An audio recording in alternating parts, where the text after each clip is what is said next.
21. What's your birthday? 3rd of the 10th, 81. It's because we want to send you a birthday card. How do you spell your last name?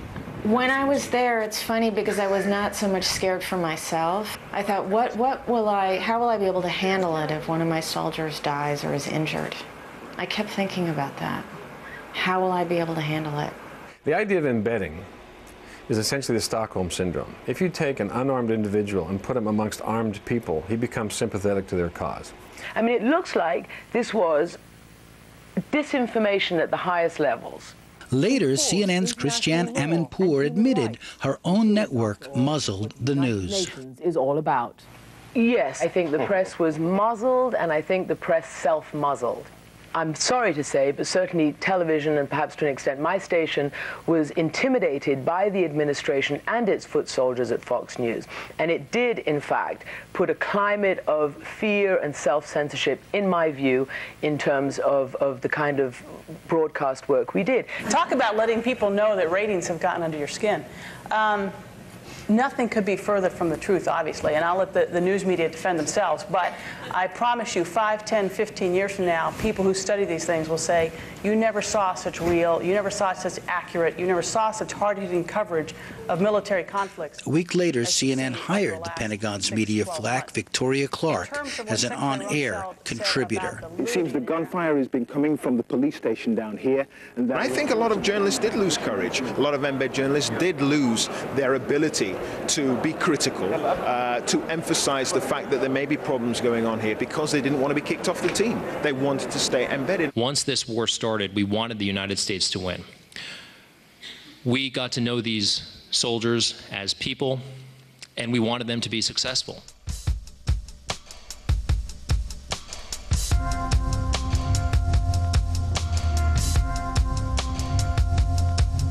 If the Pentagon had an agenda, the networks had one too, and it went beyond attracting audiences. War is one of those action-oriented spectacles that TV news lives for and thrives on in a post-journalism era. All the networks wanted to have was a countdown to war. If you looked at every single network, it was virtually indistinguishable. 48 hours to war, dun, dun, dun, dun, dun, showdown to Saddam. With encouragement from the Pentagon, the news networks fashioned their coverage to maximize production values, to make it exciting. Time magazine called the approach militainment. Journalist Robert Pelton describes how it was done. I was in some of the initial phone meetings between New York and the people in the field. And this was being set up like a movie shoot. There was a channel called Best of the Bombs. And this is exactly what it was called, Best of the Bombs. And every piece of good footage from any network would be tossed onto this feed. It's a satellite feed. So if you're doing a story about, hi, I'm standing in the middle of nowhere, and let's roll to the footage, you would have this feed that had only good explosions. Secondly, they told people to take your camera off the sticks. We want to have that cinema verite look. You know, move it around, move it around. We want to see where you are. We want you to walk and talk and make people feel that you're in the middle of something. This is true. A Defense Department memo urged military commanders to encourage action coverage. Quote, use of lipstick and helmet-mounted cameras on combat sorties is approved and encouraged to the greatest extent possible. If you were to pick a generality, they were there for the big story. And keep in mind that Iraq is unusual because in the early days of CNN, one of the most memorable images were people like Peter Arnett sitting on a rooftop calling the war like a football game. This is the 6th cruise missile to have come over our heads in the last half hour. But the entire population of the planet focused on one journalist. So this was a wet dream for any journalist that went to Iraq, to be in that spot for a well-known, predicted war to happen. If you're the guy holding that microphone and that thing happened behind you, that's what you're known for. Over there, you can't see it around the edge of this building. You're not known for careful research, for, you know, it's the face. It's all about the face. And where that face is a measure of who you are. So they were looking to get bullets flying, bombs going off, and that microphone and then face on TV. And that's what generates money. I mean, you look at who moved up the food chain in the journalism world over the last 4 or 5 years. You have basically 2 fast tracks. You have entertainment or war. And entertainment, who cares? If you're a journalist, really, you focus on wars. The networks worked overtime to produce so-called video enhancement elements, like graphics, promos, and special music. We want you to know Eyewitness News is there. We're working on the front line, overseas. They were preparing for what they called news immersion. Their war was for ratings and revenues. Even as the military encouraged action coverage, Pentagon advisor John Rendon recognized the dangers. There's a convergence of content. News, information, and entertainment needs to be separated. Right now, there's a blurring of the lines on all three. And if you can think about it just in terms of how music comes up underneath news pieces as a form of dramatization, it changes the dynamic. And if the vehicle that delivers this information is all the same, then the viewer, the listener, or the reader will find a hard time distinguishing between the three. The war you saw depended on where you lived. The Arab world saw a different war than the one we did. I would flick English, Arabic, English, and you'd be comparing and contrasting stories and just seeing the angles and what was being said. Because ultimately, you get different stories from the different perspectives. On the Arabic TV stations, I would see what war is really like, the blood and gore, the mess that really happens when a bomb hits a building.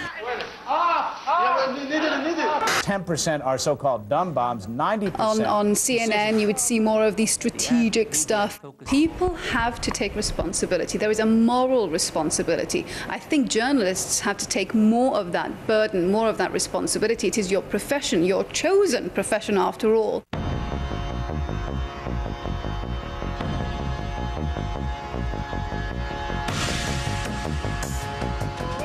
We're about 10 miles from the Pentagon in Virginia, at the home of a retired Air Force colonel who's been investigating the stories of the Iraq War, how they were manufactured, distorted, and misrepresented by the media.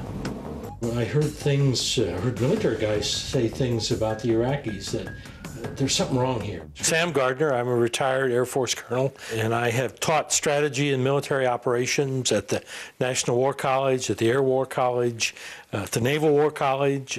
Gardner did a study that reads like the Pentagon Papers of the Iraq War. He and others revealed how information dominance promotes strategic influence, how it drove the Bush administration's preemptive war, using deceptive information as an integral component of military and political combat.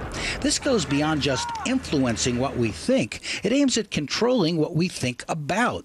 Corporations seek market share. This administration sought mind share. Every morning at 9:30, they would have the message phone call, and it would involve the White House Office of Global Communications, the Pentagon Press Office, a media advisor, the people at Central Command, and sometimes the people in the State Department. And their notion for that day was to coordinate the message. And after that, they would talk to the Brits so that the message in London matched the message in Washington. One message, one idea, push it out into the media. Right. Dominate today's message with, and you can almost identify by day what the message with.